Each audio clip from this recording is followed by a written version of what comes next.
Il y a une pointe d'amour entre vous, hein. C'est Julia Piaton et Grégory Gadebois, et c'est un film formidable. Il faut citer Quentin Dolmer, évidemment, dans cette comédie sentimentale magnifique entre l'amour et l'amitié. Qu'est-ce qu'il y a entre l'amour et l'amitié, Julia? Au fond, il y a ces personnages. Qu'est-ce qu'il y a entre l'amour et l'amitié? Il y a le récit de ces trois personnalités un peu fracassées, un peu empêchées surtout, et qui vont être, qui vont vivre exactement ça, c'est-à-dire des rencontres, une rencontre peut-être amoureuse, et puis une rencontre amicale, une rencontre... l'amour, quoi. Ouais. L'amour qui circule entre les trois. Avec un conducteur pour les amener vers l'amour, hein. Lucas dans le film, hein, Grégory Gadebois. Vous voyez qu'il se fait embarquer là-dedans sans trop... Alors, il ronchonne un peu au début, parce que, par principe, presque. Et puis après, il les suit. Et c'est assez... moi, je trouve, en spectateur, je trouve ça assez joli, ce qui se passe dans ce petit fourgon, à coup de silence, de regard dans le rétro, de grandes conversations, puis tout d'un coup de route. Ouais, regardez, c'est Une pointe d'amour, le film de Maël Pirion. Regardez. Benjamin, on est très fiers de toi. Un événement formidable quand même, t'as 30 ans. Je crois que ce que ta mère essaie de te dire, c'est casse-toi d'ici avant que je devienne tarée et que je t'étouffe en pleine nuit avec ton oreiller. Monsieur Chen, vous avez envie d'avoir une avocate contente. Et pour être contente, il faudrait que je parte en Espagne maintenant. Mais non, non. Je te présente Lucas, c'est un infirmier spécialisé. Ça, c'est les sondes urinaires. Ah oui, carrément. On est venu avec son véhicule équipé. De toute façon, c'est fragile, ça. En fait, le but de ce voyage, c'est aller faire l'amour dans un bordel. Quoi? De toute façon, je le sens depuis le début, c'est une sottise. Durant la toilette, pensez à couvrir ses parties intimes et à tirer les rideaux. Attends, je peux pas tenir comme ça. Mince. Et comportez-vous comme avec une personne lambada. Ça doit être lambda. Ce serait l'occasion de voir des trucs, de profiter un peu. Le problème, c'est que vous écoutez pas. J'ai des trucs à faire. J'ai une vie, moi. Vous me dites on va en Espagne. Moi, bien gentiment, je dis oui. Alors que, franchement, j'aurais pu dire non. C'est lui qui a trouvé la position, c'est hyper agréable. Vous êtes comme ça depuis combien de temps? 5 minutes. Plutôt 10. Est-ce que tu crois que ce serait possible qu'on n'arrive pas à destination? Ah, c'est une romance. Ouais. Moi, j'ai besoin qu'on m'embrasse, qu'on me prenne dans les bras, qu'on me touche. Tu te rends compte qu'on m'a jamais caressé les seins? Ok, c'est bon. Merci.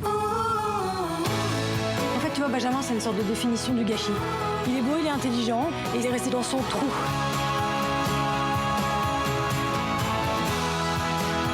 Je sais pas si j'ai envie que ce soit ça, ma première expérience.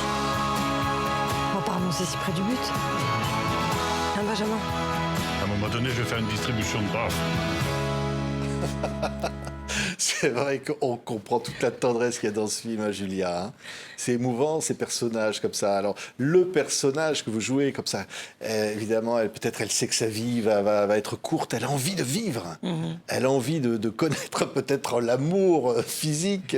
Elle a envie de connaître l'amour physique, et puis elle va découvrir encore plus large que ça, mais elle y pense même pas. Je pense qu'au moment où le film commence, à ce moment-là dans sa vie, elle se dit que voilà, il y a ça, mais elle s'autorise pas beaucoup plus que ça. Elle s'attend pas à rencontrer l'amour, le grand. Oui, elle est handicapée, mais c'est pas un film sur le handicap, c'est un film où ces personnages-là, au fond, ont leur faiblesse. Et c'est cette tendresse ça aussi qu'exprime ce personnage qui sort de prison, parce qu'elle est avocate, hein. C'est mon avocate. C'est une battante. Elle n'a pas eu l'acquittement complet, mais... Et Lucas qui sort de prison va se retrouver embragué dans cette histoire qui va les amener en Espagne, peut-être dans un bordel. C'est ça l'idée, hein. Et c'est vrai que moi, ce que j'aimais bien quand j'ai découvert cette histoire, c'est que si on la résume, ça peut être très glauque. Finalement, c'est deux personnes handicapées qui demandent à un repris de justice de les emmener dans un bordel en Espagne. Et j'ai rarement vu quelque chose d'aussi poétique dans l'écriture et dans la manière de raconter. Et c'est ça qui est chouette, c'est que les histoires, c'est toujours les mêmes. De toute façon, un homme rencontre une femme, quoi. Mais c'est la manière de la raconter. Et je trouve que c'était une très très belle manière. Et trois personnages que moi j'avais jamais rencontrés quelque part. Oui. Et ils vont se transformer dans cette espèce de road trip comme ça. Au mélange, au contact de l'un et de l'autre, en fait. C'est comme quand on met trois petites molécules dans une éprouvette. L'éprouvette, ça serait le camping-car. Enfin, non, c'est même pas un camping-car, c'est le van. Quand on disait le camion, on se faisait disputer, on n'avait pas le droit. Il fallait dire le van. Oui. Il Oui. était susceptible sur le van, Maël, je sais pas pourquoi il... Eh ben, ça fait une espèce d'éprouvette et ça les transforme. Ouais, il va se passer des choses. Alors là, c'est vrai que le personnage, hein, Julia, il y a Benjamin. Alors, bon, il y a une relation qui est magnifique, qui est touchante, mais qui ne peut pas dire les mots. Au fond, peut-être déboucher sur quelque chose, on ne sait pas, il faut voir le film. Mais qui, peut-être par les réseaux sociaux, aurait pu se connaître sans se Une sorte de connaître. Cyrano de Bergerac. Ouais, Non, mais de toute façon, c'est c'est- trois personnages qui sont assez empêchés. Parce que même si Grégory est un peu grande gueule dans le film et qu'elle elle parle fort aussi, quoi. Elle est là, elle entraîne tout le monde. Dans le fond, tous les trois, ils ont quand même. Il y a des choses qu'ils n'arrivent pas à se dire. Mais c'est vrai que Quentin, lui, il est dans un. Il le dit lui-même. Il dit moi, je joue un personnage qui est impuissant à dire non, impuissant dans son corps, dans sa. Voilà, donc c'est aussi une libération. C'est l'histoire d'une libération. Oui, oui. Et quelque part, là, c'est ce chemin qui est beau, hein, parce que d'abord, lui, il est cabossé. Hein, c'est un bourru, Lucas. Mais au fond, il s'en fout qu'il soit handicapé. On sent bien qu'il conduit le camion. Ah hein. oui, c'est pas du tout ni un problème, ni un, c'est comme ça, Mais comme beaucoup de choses, je parle du point de vue du personnage de Lucas, les choses auxquelles qu'on peut pas changer. Pourquoi en faire un drame? Il y a quelque chose comme ça, quoi. C'est son avocate, voilà, et il se trouve qu'elle se déplace comme ça. Bon, c'est pas. Et puis ça change pas la personne pour lui. Il n'y a pas de regard. Il n'est pas très très tendre avec elle d'ailleurs au début. Il prend pas de pincette parce qu'elle est spécialement un Mais fauteuil c'est ça, la roulant. vraie complicité. C'est le. Et puis ouais, il se laisse embarquer. Pardon, j'ai perdu mon fil. Oui, bah oui, justement, le fil, on ne sait pas où ils vont d'ailleurs. Il y a un moment, il y a des scènes magnifiques parce que la découverte de son corps et au fond la sensualité aussi. Hein, c'est très touchant cette découverte du corps des uns et des autres. S'imaginer qu'ils puissent faire l'amour ou pas en étant peut-être sur une chaise roulante.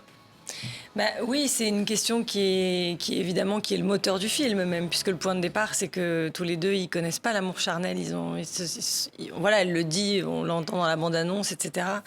Mais c'est très délicat, je trouve justement la façon dont, en fait, tout le film porte vers ça. En tout cas, tous les deux, c'est vraiment leur urgence. Mais au milieu de ce chemin, je crois qu'ils vont découvrir encore plus grand que ça. Mais on avait de l'appréhension quand même avec Quentin de jouer cette scène. Voilà, on s'est posé beaucoup de questions. Après, sur le travail du corps, de toute façon, c'était un peu inédit pour Quentin comme pour moi. Ouais, oui, il y avait un coach qui était là pour dire. Oui, il y avait des ergothérapeutes. Un danseur qui est Ami Dalouache, devenu oui, au début du film, oui, tétraplégique. absolument. Oui, Ami Dalouache qui nous a fait rentrer dans le travail.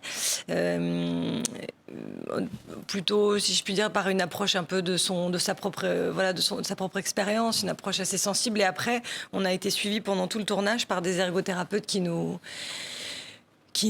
observaient jouer et qui nous rappelaient à l'ordre quand, par moment, on avait des petits sursauts, des petits Oui, mouvements. c'est des transferts d'énergie, parce que c'est vrai que le personnage, peut-être une maladie dégénérative, hein, donc la vie va être courte, alors que lui, c'est un accident, Benjamin, mais lui, il va vivre, mais il est peut-être encore plus fragile qu'elle.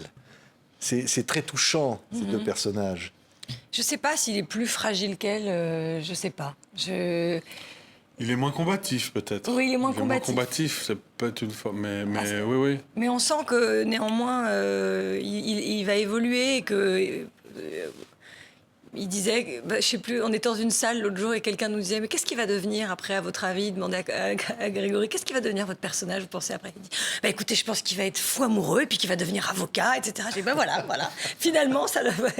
Non, je pense que effectivement, au début, il est très empêché, il est complètement à la ramasse chez lui, chez ses parents. Il a abandonné, quoi. Mais ce voyage le change et puis il rencontre Oui. Lucas. On voit, elle a vu dans la bande-annonce cette scène incroyable où Lucas le porte dans l'eau comme ça. bagnade, Ça, ouais. c'est une scène merveilleuse à jouer, Grégory. Oui. Moi, j'aime bien rentrer tout habillé dans l'eau. C'est très marrant à faire. Et là, alors, je le dis, Maël, il l'a dit qu'il l'avait écrit en pensant à moi. Et c'est pour ça que le personnage rentre tout habillé, parce qu'il sait que je sais pas me mettre en maillot de bain pour être filmé. Ouais. Donc c'est pour ça que je rentre tout habillé dans l'eau. Je sais pas s'il faut le dire. Il n'est ça. pas né, celui qui me verra en... Si qui me barre en maillot de bain, Celui pas qui me né. verra en maillot de Ouais. bain. Est-ce que alors c'est beau parce qu'il y a des paysages, hein, c'est vers Saint-Jean-de-Luz, il y a des paysages magnifiques, il y a de musique joyeuse, il y a des moments merveilleux et on se dit on n'a pas envie que ces trois-là se séparent jamais. Hein. Mais peut-être que leur liberté viendra de la séparation. Mais ce qu'au Bien sûr. fond, voilà, il y a un lien très fort qui se crée. Ouais, Ouais. mais je m'étais pas dit, oui, c'est vrai, j'avais pas, on ne sait pas ce qui se passe après, c'est pas écrit. Mais moi, je m'étais raconté bien sûr, ils retournaient chacun dans leur vie, mais qu'ils allaient continuer à se voir, qu'ils Ah étaient oui. devenus amis. Ouais. Ah oui, ils sont devenus C'est, amis. ouais. Après, c'est Friends. Ouais. C'est beau, c'est touchant. Parce que là, faire un film comme ça qui s'appelle Une pointe d'amour, et ben, on sait qu'on va émouvoir. On va toucher parce que on va s'attacher à ces personnages et que le public va partir avec eux en voyage comme ça. Et c'est voilà, c'est partager de l'amour, de l'émotion. C'est une chose magnifique au cinéma. Oui, bien sûr. Après, j'espère que tout ce que vous dites, ça va atteindre les gens. Je crois que moi, comme disait Grégory, ce qui m'a vraiment plu, c'est quand j'ai lu le scénario de Maël, c'est la façon dont il parle de cette histoire. C'est son regard à lui qui est à la fois... c'est difficile de décrire le scénario, mais moi, je l'ai lu d'une traite, j'ai adoré. Tout de suite, je l'ai appelé, je lui ai dit, oui, j'ai hyper envie de faire ce film parce que je trouvais que voilà, la manière dont il fait se rencontrer ces gens, la façon dont ils se parlent, leur rapport, tout me semblait original, intelligent, rigolo, etc. Maintenant, j'espère que ceci va parvenir au public et qu'ils vont être touchés par ce film. Ouais. Mais on verra bien. Est-ce qu'on peut le dire, parce que c'est au tout début du film, qu'est-ce on est serré dans cette boîte, hein. Parce qu'on a l'impression qu'ils sont serrés dans cette boîte. La boîte, ça serait la bagnole, hein. Mais Oui, ils sont serrés dans on la peut le boîte, mettre dans la la chanson de bagnole. Patrick Sébastien. C'est vrai qu'elle est grande pour une voiture, mais elle est petite pour vivre dedans. Surtout à 24, avec toute l'équipe technique en plus Oui, de nous. oui, oui. Dans la voiture, c'était assez marrant quand même à tourner. Des sacrées sardines. Et on s'attache à ces sardines dans cette boîte. Une pointe d'amour. Courez voir donc ce film. Julia Piaton, Grégory Gadebois, Quentin Dolmer, qui est formidable. Et voilà, un film qui fait du bien. Qui fait du bien. Merci beaucoup à tous les deux. Merci Une pour pointe votre d'amour accueil. à vous. Merci. Merci.